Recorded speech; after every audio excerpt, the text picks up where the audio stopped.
आज बन रही है मूंगी और मसूर की दाल मिक्स करके। 2-3 सिर्फ चीज़ें इसमें डलनी है और बहुत ही इजी रेसिपी है।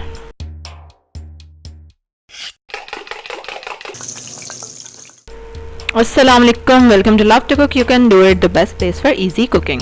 50 ग्राम्स मूंग की दाल है और 50 ग्राम्स ही मसूर की दाल है। और मसूर की दाल देखने, अच्छा मैं बाद में बताती हूँ आपको। एक छोटा सा प्याज है, अदरक और लहसुन का पेस्ट है 2 टीस्पून, 1 टीस्पून नमक, 1 टीस्पून रेड चिली पाउडर लाल मिर्चें और 1/2 टीस्पून है हल्दी। मसूर की दाल थोड़ी सी ज़्यादा लग रही है क्योंकि वो थोड़ी पड़ी थी तो मैंने डाल दी वरना एक जैसी लेनी है आपने।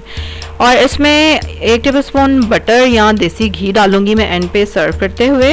अगर आप वो नहीं डाल रहे, नॉर्मल घी यूज़ कर रहे हैं, तो फिर आप इसी स्टेज पे घी भी डाल देंगे।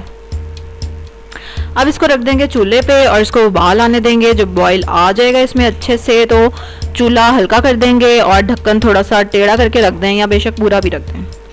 20 मिनट बाद दाल की ऐसी हालत हो जाएगी। देख रहे हैं आप, अच्छे से गल चुकी है।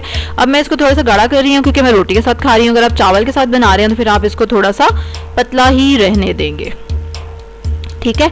और अब ये मज़े की दाल हमारी रेडी है। अब इसके ऊपर मैं डालूंगी मक्खन या फिर देसी घी और इसको मैं मज़े से इंजॉय करूंगी रोटी के साथ या चपाती के साथ।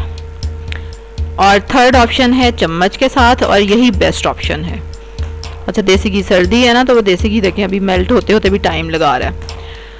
तो बिल्कुल आप इसको चम्मच के साथ खाएं, ऊपर से लीमू निचोड़ें और इन्जॉय करें। इसी तरह की इजी रेसिपीज़ देखने के लिए आपको सब्सक्राइब करना पड़ेगा मेरे चैनल को, रेड बटन पे क्लिक करना पड़ेगा और बेल आइकन पे भी। लाइक करें इस वीडियो को, शेयर करें अपनी फैमिली के साथ, अपने फ्रेंड्स के साथ। कल एक और मज़े की रेसिपी के साथ आपसे मुलाकात होगी। अल्लाह हाफिज़।